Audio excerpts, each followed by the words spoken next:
Good afternoon. I'm Kevin Walker with the Overland Park Chamber of Commerce. Today, I'm representing the Johnson County Public Policy Council, which is a cooperative effort of the 10 chambers of commerce in Johnson County. With me today is Greg Withrow, who's a candidate for USD 232 School Board. Greg, good afternoon. Good afternoon to you. Thanks for having me. Well, we're glad you're here.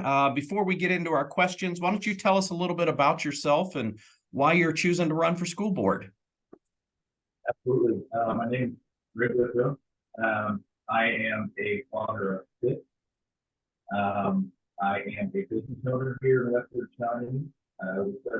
We are a multi-family housing. We started phasing in 2006. We've got about 132 townhomes here in the area. My family and I have been here probably coming up on about 8 years. My wife is a Blue Valley grad. She's been in the area for the longest time. I've been here in the States for about 17 years. I moved over here from Illinois, where I went to the University of Illinois and a bachelor's of science in business admin. Our heart is in development, but for running for the board, at the end of the day, I think it's really, for me, it's doing my civic duty to make sure that I am doing my part and standing up for what I consider one of the best districts in Kansas.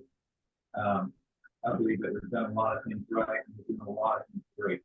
And I think there's always room for even more greatness.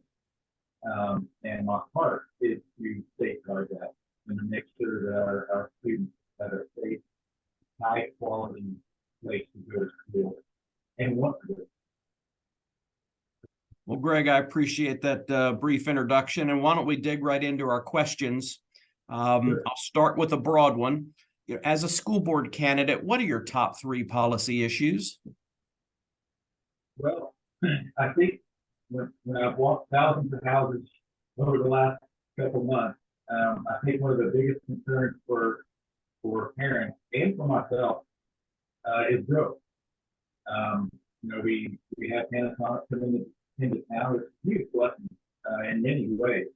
But I know that we want to make sure that our growth matches what our availability is. So that's going to be a major concern for me. It is a major concern for me. Student count that falls into growth, to make sure that our policies match, our growth, our funding, to make sure that we're not overgrowing too quickly. And then also, I'll tell you, a major component or a major reason for me running is really our mental wellness for our students and for our teachers. I desperately want to make sure that our policies also reflect a caring district that wants to be available for our students and teachers. We've gone through so much in the last few years. And safeguarding a district, is all about making sure that our students always remain feeling welcome and they know that they have the avenue to reach out to someone if they're feeling down or feeling hurt, and just stay. Our teachers as well. Well, a big part of what the school board does is certainly address funding, and that's a big issue. So can you share your thoughts on K through 12 funding right now? No, I think our state legislatures have gone to bat for us. There's certainly no lack of funding, especially in our district. We've been very blessed. We have a great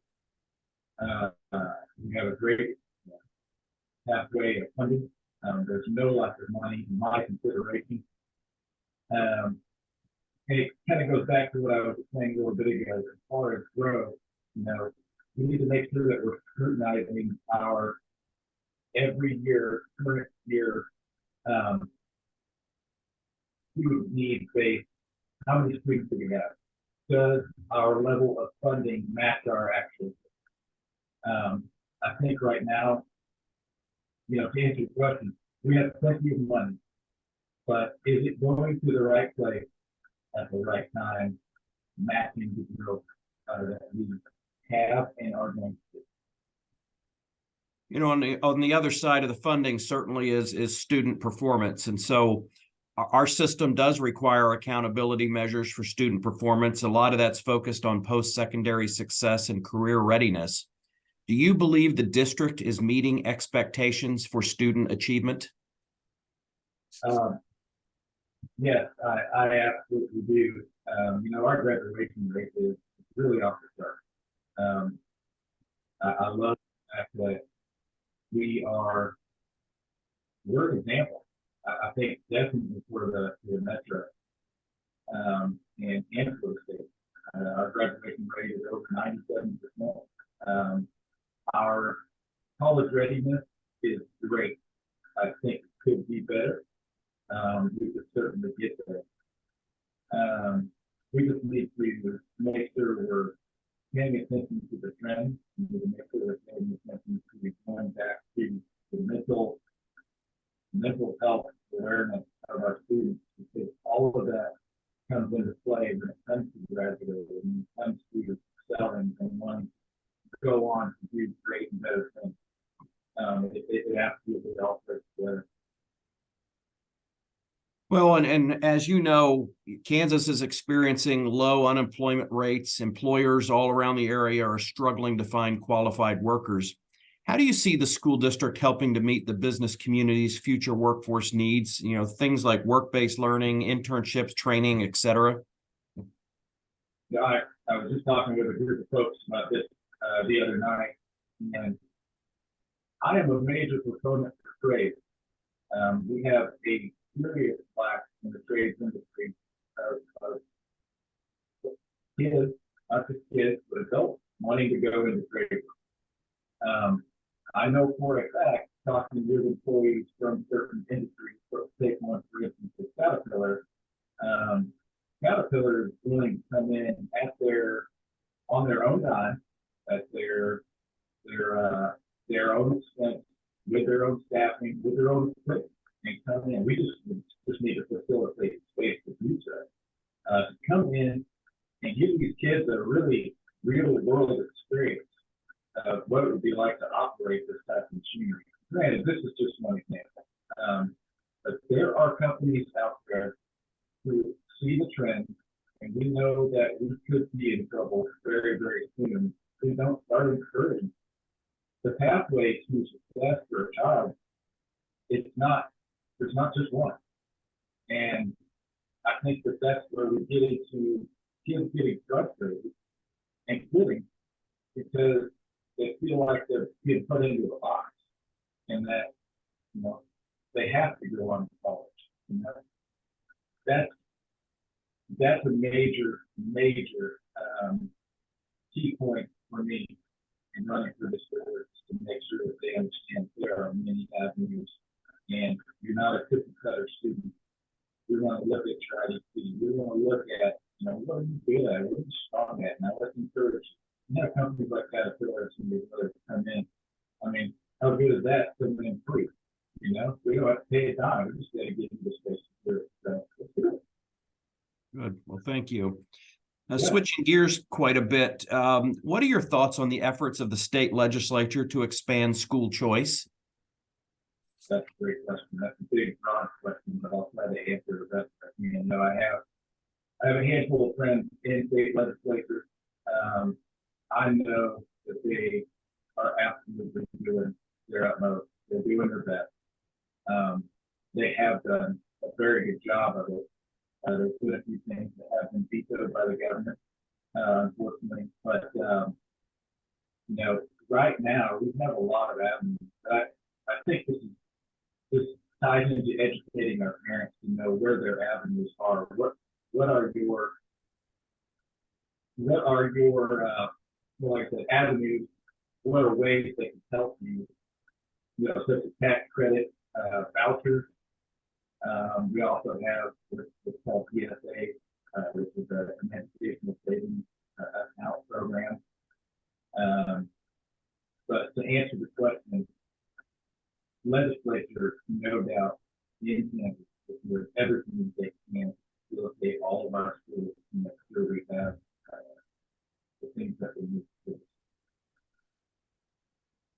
what do you think is the greatest challenge facing the school district right now? Well, you can hear it in a lot of my other answers. I would absolutely start with mental wellness. Um, we need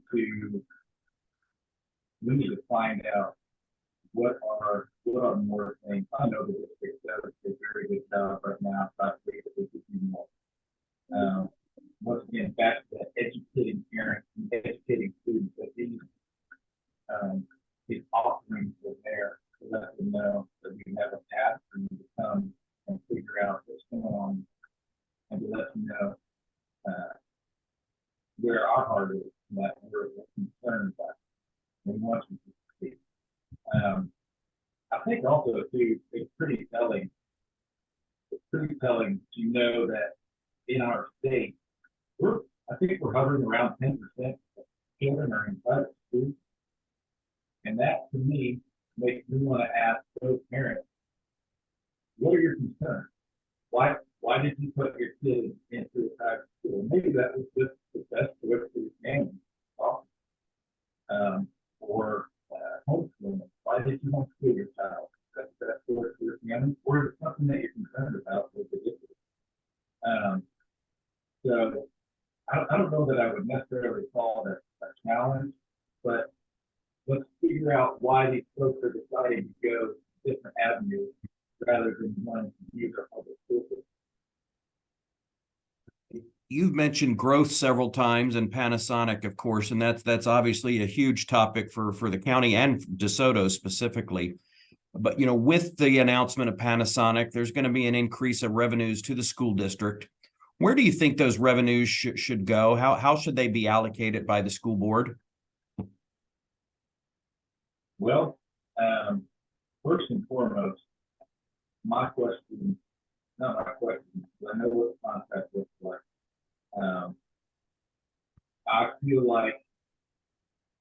I don't feel like Panasonic has fairly paid their way.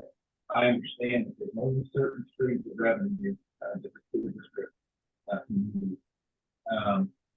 But I want to make sure that any corporation that's coming into the district is doing what they can to help fund this growth. As far as reducing bonds or anything like that, in a question I get talked about wages for employees. There's absolutely room for that, and so let's use this money and make sure that money is coming in, but use that money to give to those that are working their time in job, trying to keep these schools up and going and keep them good. Well, and my last question for you, what makes you uniquely qualified to serve on the DeSoto School Board, and what most distinguishes you from your opponents? Well, as I said, we're a family-owned operation. I operate a $32 million school. I have to scrutinize budgets. I have to make sure that our money is allocated where it needs to go. I need to make sure that 400 residents have a safe place to live, that the children have a safe place to live. I have a big heart for people. I have a big heart for my communities, one more thing, and for their children. And that is watching their children. I've watched a lot of these kiddos grow up on our property and watch them go through the Mill Valley District, here in particular, in position two. But it's one of our biggest challenges is the service. I would say that probably 50% of our families that come here are coming because of the school. But to answer your question, just living, seeing it, being part of my residents' lives and the kids, drinking by and saying I'm straight, and just being a part of their lives and watching them blossom. Also I have several board experiences, and currently right now I'm sitting on the board of them the fields. So I think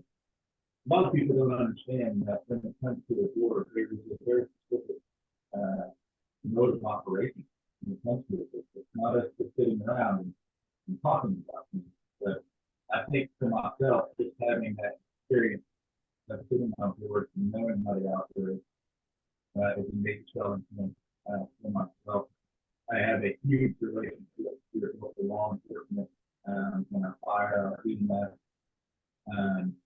I have a very big network of very dear friends that walk over the city.